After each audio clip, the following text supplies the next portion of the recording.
할렐루야. 오늘은 에스더 5장 1절부터 14절까지 말씀을 가지고 에스더 왕 앞에 나아가다 라는 제목으로 말씀을 나누겠습니다.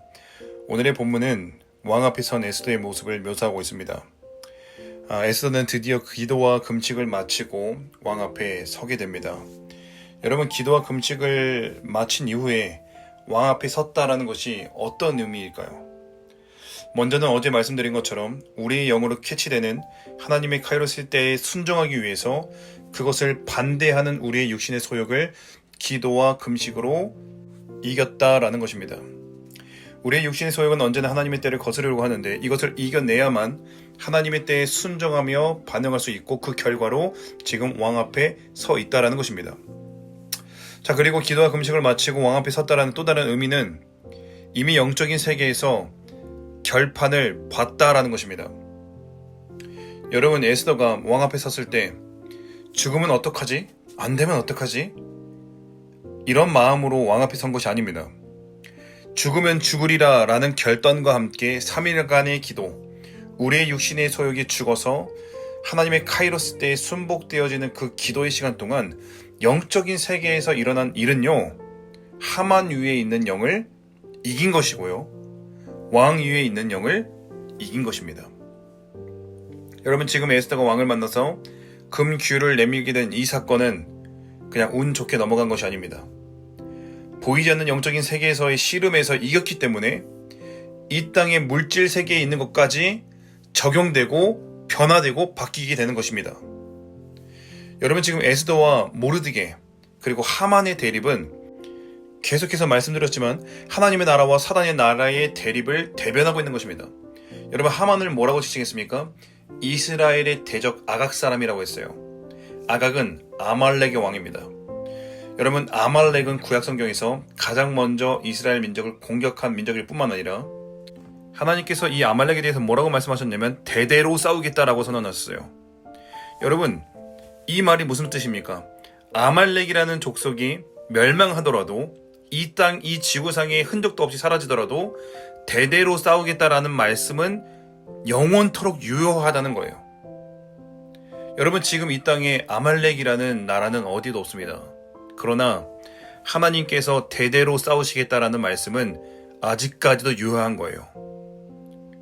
그렇다면 아말렉은 단순히 어떤 역사적 기간 안에 갇혀있는 민족, 어떠한 그런 나라가 아니라 대대로 하나님과 대립하고 있고 하나님과 싸우고 있는 사단의 나라를 상징하고 있는 거예요. 그리고 오늘 본문에서 바로 그 아말렉의 후손인 하만과 대립한다는 것은요, 즉 사단의 나라와 하나님 나라가 대립한다는 것이고, 궁극적으로 이 에스더서는 그 사단의 나라와의 전쟁에서 우리가 어떻게 승리하는지에 대해서 말씀하고 기록하고 있는 책이라는 것입니다. 여러분, 우리가 어떻게 승리합니까? 영적인 세계에서 기도로 금식으로 이기면 이 땅에서 반드시 반영된다라는 것입니다. 여러분, 여기에 대해서 성경적인 근거를 제시해 보겠습니다. 이스라엘 민족과 아말렉 족속이 가장 처음으로 만나서 치른 전쟁이 있습니다. 그 전쟁에서 이스라엘 민족은 승리를 거둡니다. 그런데 어떻게 승리를 거둔지 아십니까? 사실 이미 우리 다 알고 있는 내용입니다. 출애굽기 17장입니다. 모세가 손을 들면 이스라엘이 이기고 손을 내리면 아말렉이 이기더니 모세의 팔이 피곤함에 그들의 돌을 가져다가 모세의 아래에 놓아 그가 그 위에 앉게 하고 아론과 훌이 한 사람은 이쪽에서 한 사람은 저쪽에서 모세의 손을 붙들어 올렸더니 그 손이 해가 지도록 내려오지 아니한지라. 여호수아가 칼날로 아말렉과 그 백성을 쳐서 무찌르니라. 여호와께서 모세에게 이르시되 이것을 책에 기록하여 기념하게 하고 여호수아의 귀에 외워 들리라. 내가 아말렉을 없이하여 천하에서 기억도 못하게 하리라. 모세가 제단을 쌓고 그 이름을 여호와 니시라 하고 이르시되 여호와께서 맹세하시기를 여호와가 아말렉과 더불어 대대로 싸우리라 하셨다 하였더라. 여러분, 아론과 홀이 그리고 모세가 합심하여 기도하고 손을 들었을 때 영적인 세계에서 이미 이기게 된 것입니다.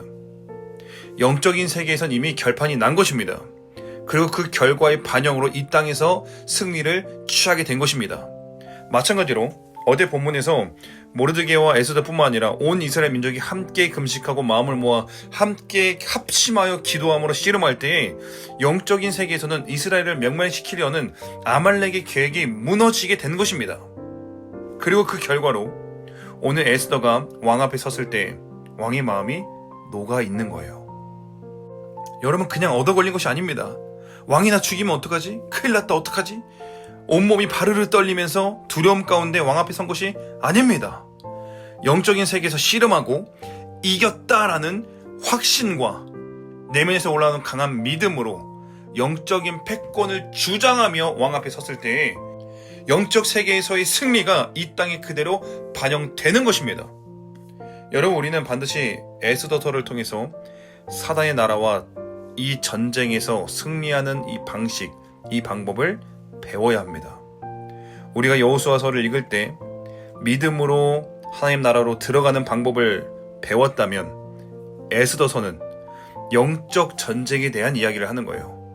실제 우리의 삶, 남겨진 자들의 이야기, 아직 포로 귀환을 하지 않고 여전히 페르시아의 포로로 있는 상태에서 마치 에스더처럼 자신의 정체성을 드러내지 않고 잠잠히 있는 우리가 우리의 정체성을 어떻게 드러내고 사단의 나라와 대립하여 어떻게 승리하며 우리에게 붙여진 영혼들을 어떻게 취하느냐에 대한 영적 전쟁에 대한 이야기라는 것입니다.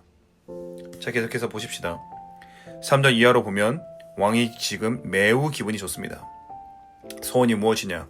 나라 절반이나 주겠다. 여러분, 이거 기도 응답 아닙니까? 기도의 응답이 실제적으로 된 것입니다. 저였으면 할렐루야 외치면서 바로 그냥 하만에 대해서 싹 다 얘기했을 것 같습니다. 그런데 오늘 본문 어떻습니까? 에스더는 말하지 않아요. 뭐라고 말합니까? 다음에 말하겠다고 해요. 여러분, 다음에 기분 안 좋으면 어떻게 하려고요? 다음에 만났는데 기분 안 좋으면 어떻게 하려고? 본문을 가만히 보니까 왕의 기분이 너무나도 좋고 심지어 나라 절반이라도 떼서 주겠다라고 하는데요. 에스더는 여기서 말을 하지 않아요. 내일 또 오소서. 근데 이렇게 2번이나 해요. 이렇게 2번이나 하고 3번째가 돼서야 그때서야 말했다는 겁니다.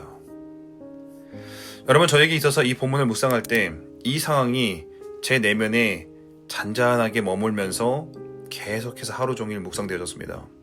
왜 말하지 않았을까? 왜 그때 말하지 않고 다음을 기약했을까? 이런 고민들이 제 안에 있었는데요.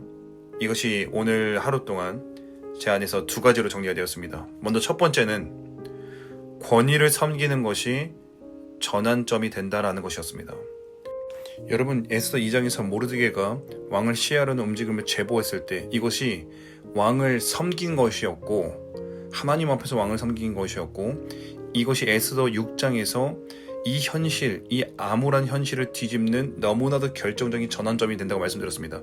마찬가지로 제가 주목된 것은 오늘의 본문 4절이었어요. 에스더가 왕 앞에 섰을 때 왕이 기분이 매우 좋아서 나라 절반이라도 주겠다라고 할 때 4절에서 에스더가 뭐라고 대답합니까? 내가 오늘 왕을 위하여 잔치를 베풀었사오니. 여러분, 지금 에스더는 내가 왕과談판을 벌여야겠다, 하만이 얼마나 나쁜 놈인지를 낱낱이 고해야겠다, 이런 것을 준비한 것이 아니었습니다.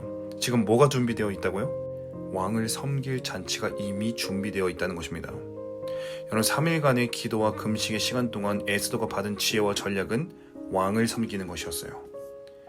여러분, 사단의 나라를 무너뜨리고 하나님의 일하심을 개입시키기 위한 전략으로 지금 에스더서를 통해서 무엇이 우리에게 제시되고 있습니까? 권위를 섬기는 것입니다. 여러분, 권위를 섬기는 것은 아부 떠는 것이 아닙니다. 뇌물을 먹이는 것이 아닙니다.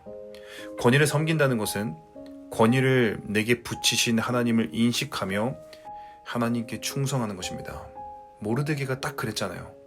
왕을 시해하라는 사람들을 제보했지만 정작 왕이 아무런 보상도 하지 않았을 때 모르드게가 어떻게 합니까? 서운해했습니까? 아니요. 하나님이 세우신 권위원이 하나님 앞에서 충성할 따름이었다는 거예요. 마찬가지로 에스더도 똑같습니다. 기도하고 구한 전략이 바로 잔치였고 권위를 섬기는 것이었고 이것을 통해서 왕의 마음을 더 사야지, 더 기분 좋아질 때를 노려야겠다. 아니요, 그런 차원이 아닙니다. 하나님 앞에 서서 하나님을 인식하고 권위를 섬기는 방식을 선택한 것입니다. 그리고 이렇게 권위를 섬길 때 이것은 문제를 뒤집어 엎는 전환점이 되는 거예요. 근데 여기서 에스더의 잔치하는 모습과 대조되고 있는 것이 있습니다. 그게 뭐예요? 하만의 은 1만 달란트예요. 여러분, 하만이 이스라엘 민족을 말살하기 위해서 조서를 작성했을 때 왕에게 무엇을 줬습니까? 은 1만 달란트를 줍니다. 말 그대로 뇌물을 준 거예요. 이게 바로 뇌물이에요. 그리고 이런 행위는 하나님 앞에서 하나님을 인식한 것도 아니고 사람을 의지한 것이기 때문에 여러분, 이것은 언제든지 쉽게 손바닥 뒤집듯이 바뀌게 되는 것입니다. 자, 오늘 에스더가 왕이 소원이 무엇이냐라고 묻고 나라 절반이라도 주겠다라고 했을 때 에스더가 즉시 말하지 않고 다음을 기약했던 두 번째 이유는요, 제 안에서 이렇게 정리되었습니다.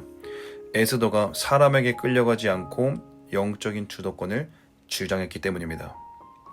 여러분, 이것은 사단의 나라와 하나님의 나라의 전쟁에서 실제 문제를 해결하고 돌파하는 데 있어서 너무나도 중요한 핵심적인 개념입니다. 영적인 주도권을 상대방이 아니라 내가 갖는 것입니다. 여러분, 나라 절반도 주겠다라는 왕에 끌려가지 않는 거예요. 왕의 기분에 따라서 내가 끌려가는 것이 아닙니다. 우리가 주장하는 것은 기도의 자리에서 하나님께서 주신 전략과 믿음의 담대함을 붙잡고 그것으로 영적인 패권을 내게로 가지고 오는 것입니다. 다음에 오셔서 다음에 말씀드리겠습니다. 여러분, 지금 온 이스라엘의 민족의 목숨이 에스더에게 걸려있는 이 상황에서 지푸라기라도 잡아야 할 것 같은 그 절박함 가운데서 사실은 그 모든 문제를 해결할 수 있는 유일한 방법은 사람에 있지 않고 하나님께 있다는 믿음을 가지고 사람에게 끌려다니지 않는 거예요. 오히려 내가 믿음을 고정하여 영적인 주도권을 내가 주장하고 내가 쥐고 있는 것이 이 상황을 뒤집을 수 있는 필승의 전략이라는 것입니다. 여러분, 하나님을 인식하며 하나님이 세우신 권위를 최선을 다해서 섬기고 그뿐만 아니라 기도의 자리에서 내게 주신 믿음과 강한 확신을 붙잡되 끝까지 붙잡으며 영적인 패권을 주장하고 주도권을 내가 가져오는 것이 이 상황을 역전시킬 수 있는 실제적인 전쟁의 방법이라는 것입니다. 사랑하는 여러분, 오늘 에스더서가 모든 성도를 향한 전쟁의 방법과 전략을 이야기하고 있다면 저는 오늘 이 큐티를 통해서 이 말씀을 마주하고 있는 모든 분들께서 이 영적인 진리와 지혜를 배우시기를 축원합니다. 하나님의 때를 기도로 분별하고 그것에 순종하기 위해서 씨름할 줄 알고 또 권위를 섬기고 영적인 패권과 주도권을 주장하여서 영적인 세계에서 일어난 승리를 이 땅에 반드시 가져오는 영적인 장군들로 우리 모두가 거듭나기를 축원합니다. 오늘도 은혜와 평안이 여러분들 가운데 함께하기를 기도하겠습니다. 감사합니다.